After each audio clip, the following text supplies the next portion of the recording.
مولانا سوال یہ ہے کہ 9 اور 10 محرم کے حوالے سے بھائی کا سوال ہے. سوگ تو مولانا صاحب کسی کی وفات یا شہادت کے بعد ہوتا ہے، مگر محرم میں پہلے 10 دن تو سوگ منایا جاتا ہے، جبکہ شہادتیں تو 9 اور 10 محرم الحرام کے دن ہوئی ہیں. پھر ہمیں 9 اور 10 کے بعد کچھ دن تک سوگ منانا چاہیے، مگر ہم پہلے 10 دن کے بعد 11ویں دن پھر اسی طرح خوشیوں اور اپنے معمولات کے اندر لگ جاتے ہیں. اس کے بارے میں ہمیں بتائیے.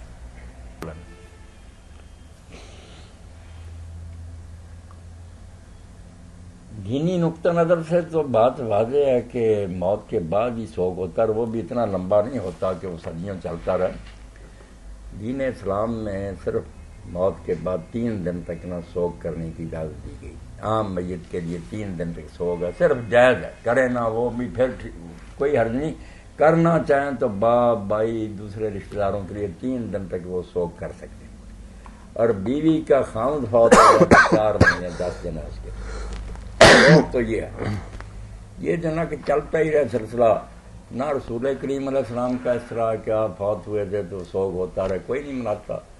امام حسین رضی کا یہ منایا جو جاتا ہے، اس کا زیادہ تعلق رسم سے، کہ ایک رسم ہے جو چل رہی ہے، ورنہ یہ کوئی دینی حکم نہیں کسی گروہ میں ملی. یہ نہیں کہ اہل سنت میں تو شیعہ حضرات میں بھی کوئی نہیں.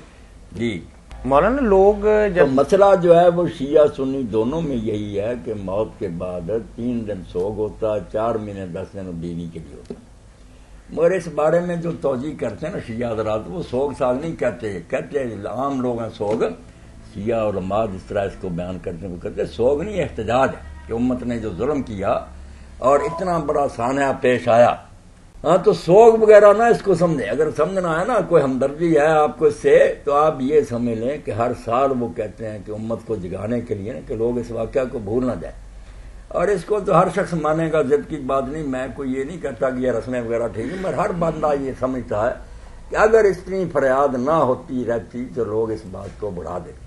میرے سامنے تاریخ کہ حکمرانوں نے امام حسین کی قبر جو بنی ہوئی تھی اس پر ہل چلا دیے، وہاں کھیتیاں کرائیں، سپاہی کھڑے کر دیے کہ یہاں کوئی سلام کے لیے قتل کر دو.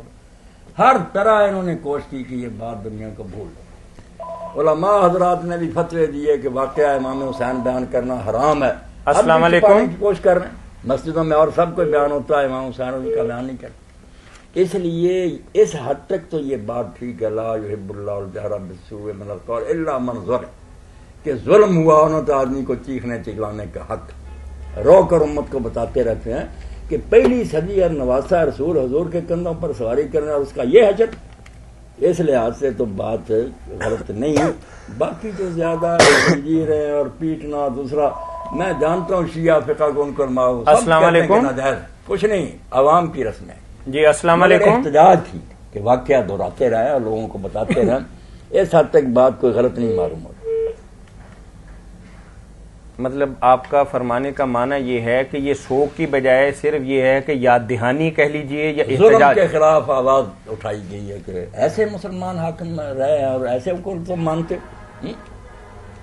احتجاج کہنا چاہیے، ظلم کے خلاف احتجاج. ٹھیک ہے. رمز قرآن حسین آموختن، علامہ اقبال کہتے ہیں قرآن کا تو بھائی مطلب ہی ہمیں حسین رضی سے سمجھ آیا کہ یہ ظالموں کے سامنے جھکنے کا حکم نہیں دیتا کہ نمازیں پڑھو اور تسبیحیں پھیرو، حکومت بے شک بدماش کرتا رہے. رمز قرآن حسین آموختن زیاد سے وہ شعلہ اندوختن، ان کی آگ سے تو ہمیں شعلے ملے ہیں. جیسے بعد میں اگر کوئی اٹھا ہے نا، خواہ وہ سیدہ میں شہید تھے، انہوں نے اپنے خطوں میں اس وقت لکھا تحریک میں کہ جو میرا ساتھ دیتا ویسا جیسے حسین کے ساتھ تھا، اور جو میری مخالفت کرتا وہ ایسا ہے جو یزید کا ساتھی تھا.